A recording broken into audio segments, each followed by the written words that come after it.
continuing on in Matthew chapter 8.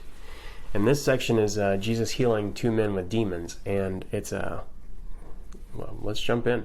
So in verse 28, and when he came to the other side, to the country of the Gadarenes, two demon-possessed men met him, coming out of the tombs, so fierce that no one could pass that way. And behold, they cried out, "What have you to do with us, O Son of God? Have you come to torment us before the time?" Now a herd of many pigs was feeding at some distance from them, and the demons begged him, saying, "If you cast us out, send us away into the herd of pigs." And he said to them, "Go."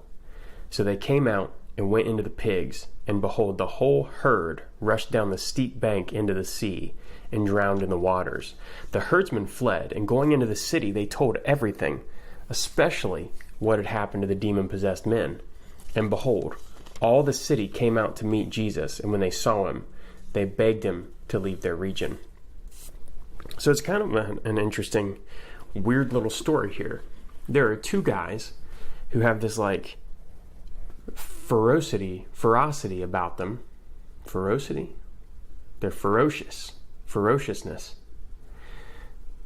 And so nobody can even go around these guys because they're just bad dudes, demon-possessed, and these demons have them and, completely taking control of them. And when he comes around, it's interesting because what have you to do with us, O Son of God? Have you come here to torment us before the time? So it's like the demons are recognizing that Jesus is the Son of God. They recognize his authority. And it's like, what are you doing? It's not the time yet. Have you come before the time? How are you here to judge us? And I think it's interesting also to point out that, and when he came to the other side, just how it starts.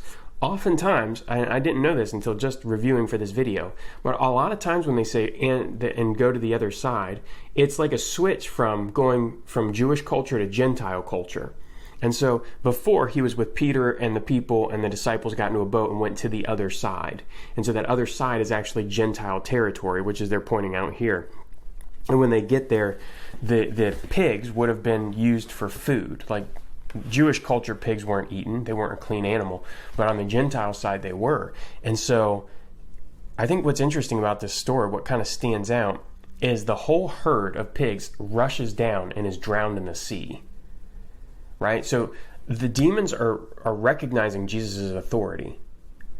And not only are they doing that, but they're saying, we know what's going to happen eventually. You're going to defeat us. Have you come to do this beforehand? Like they recognize that their domain, the spiritual domain, is under attack. That their position in the spiritual domain, I should say, is under attack. And so they recognize that Jesus is going to, rebuke them. And they're like, throw us into those pigs. And so Jesus does, but a whole herd, like a lot of pigs, rushes down and is drowned in the sea. And so these two men were healed, right? There are several things going on. I think a lot of times we get focused on the demons, but these two men, the herdsmen fled, right? And going into the city, they told everything, especially what had happened to the demon-possessed men. So the herds people, the pigs are far off. Jesus throws the demons into the pigs. They go and drown. The herdsmen run into town, and they're especially talking about these two men. So these men had been possessed by these demons probably for a while. I mean, nobody could go that way. They're extra ferocious, right? And the whole point is that when Jesus goes there, what kindness who does he show kindness to? He shows kindness to two men at great cost to everything else in this situation.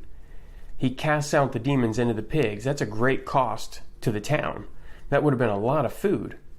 So naturally, they're upset. Behold, all the city came out to meet Jesus, and when they saw him, they begged him to leave their region. So this idea of Jesus, there's two things going on here. Destruction of demons, right? Jesus coming and saying, no, I'm not going to tolerate it. I'm going to rebuke this. I'm going to reject this. I'm going to, even if it's murdering a whole herd of pigs, I'm going to destroy this. And it's also about freeing two men that Jesus sets free by casting out the demons. And the cost to the town is great. And what do they ask Jesus to do? They ask him to leave. Right? So getting rid of this evil took a toll. Freeing these men took a toll on the town. And instead of rejoicing in that, they're asking him to leave.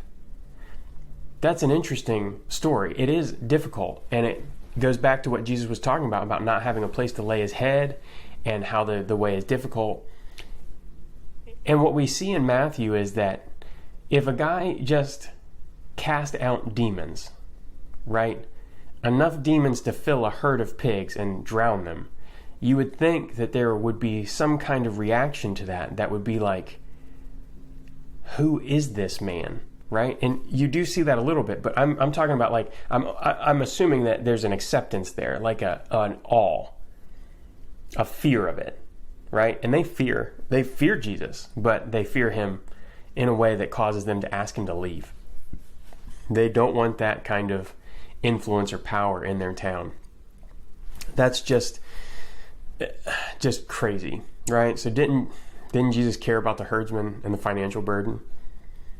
Why did he allow the demons to do that? Well, it raises a lot of questions for me, this passage does, to chew on.